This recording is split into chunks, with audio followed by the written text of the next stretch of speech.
মুখোমুখি হয়েছিলেন Elon Musk আর Donald Trump. না, কোনো বক্সিং রিংয়ে নয়, সাক্ষাৎকারের খাতিরে। সাবেক মার্কিন প্রেসিডেন্ট ও আসন্ন মার্কিন প্রেসিডেন্ট নির্বাচনের প্রেসিডেন্ট পদপ্রার্থী ডোনাল্ড ট্রাম্পের সাক্ষাৎকার নিয়েছেন প্রযুক্তি উদ্যোক্তা ইলন মাস্ক। চলুন বিস্তারিত জেনে নেওয়া যাক কি কথা হলো ইলন মাস্ক এবং ডোনাল্ড ট্রাম্পের মধ্যে। যুক্তরাষ্ট্রের কেন্দ্রীয় শিক্ষা বিভাগকে বিলুপ্তির ইচ্ছার কথা জানিয়েছেন দেশটির সাবেক এই প্রেসিডেন্ট। মার্কিন ফেডারেল শিক্ষা বিভাগ বিলুপ্ত করা উচিত মন্তব্য করে ডোনাল্ড ট্রাম্প বলেন, তিনি শিক্ষা বিভাগকে বিলুপ্ত করতে চান, শিক্ষাকে অঙ্গরাজ্যগুলোতে ফিরিয়ে দিতে চান। ট্রাম্প বলেন, যুক্তরাষ্ট্রের শিক্ষার্থীরা বিশ্বজুড়ে তাদের সমবয়সী শিক্ষার্থীদের তুলনায় অনেক পিছিয়ে পড়ছে। শিক্ষা বিভাগকে বিলুপ্ত করা হলে অনেক সুবিধা পাওয়া যাবে উল্লেখ করে তিনি দাবি করেন, এতে শিক্ষা খাতে খরচ অনেকটাই কমে যাবে।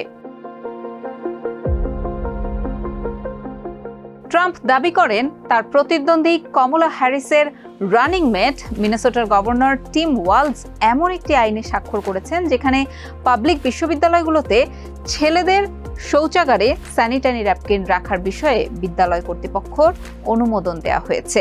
মিনেসোটা অঙ্গরাজ্যের এই আইন গত বছর থেকেই কার্যকর। আর এই আইনে ছেলেদের না মেয়েদের শৌচাগারে স্যানিটারি ন্যাপকিন রাখতে হবে সেটির কোনো উল্লেখ নেই। শুধু বলা হয়েছে বিদ্যালয়ে যেসব শিক্ষার্থীদের প্রয়োজন হবে তাদের জন্য এটি সহজলভ্য করতে হবে। রিপাবলিকান পার্টি এই আইনের কড়া সমালোচনা করেছে এবং ওয়ালজকে ট্যাম্পন টিম হিসেবে আখ্যা দিয়েছে। ইতিমধ্যেই ওয়ালজ এই ডাকনামকে ইতিবাচকভাবেই নিয়েছেন, বলেছেন মেয়েদের মাসিকের পণ্য সহজলভ্য করার কাজ করতে পেরে তিনি নিজেই খুব গর্বিত।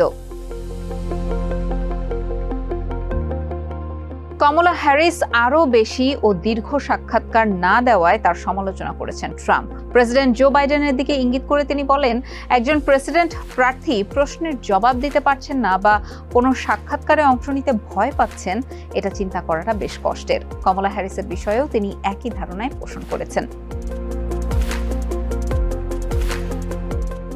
বাইডেন ক্ষমতায় না থাকলে রাশিয়া ইউক্রেনে আগ্রাসনই চালাতো না বলে দাবি করেন সাবেক মার্কিন প্রেসিডেন্ট ডোনাল্ড ট্রাম্প। সাক্ষাৎকারের এই দাবিকে নাকচ করেননি মাস্ক নিজেও, বরং বলেন ট্রাম্প অসাধারণ একটি পয়েন্ট তুলে ধরেছেন।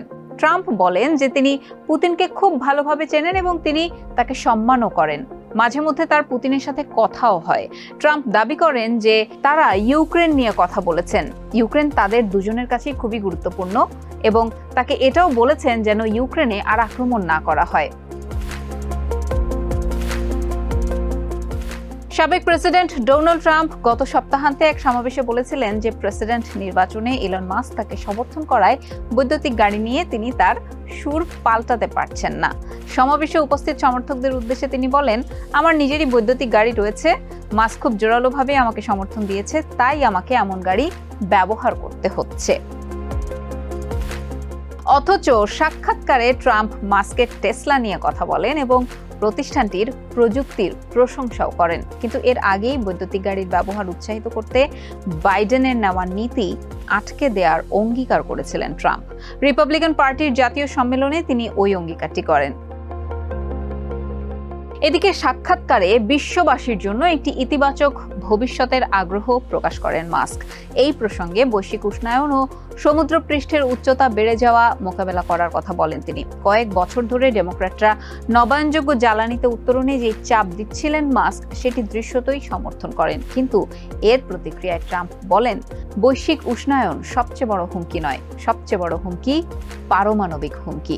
এই কথায় মাস্ক হেসে দিয়ে ট্রাম্পের কথাতেই সম্মত হন।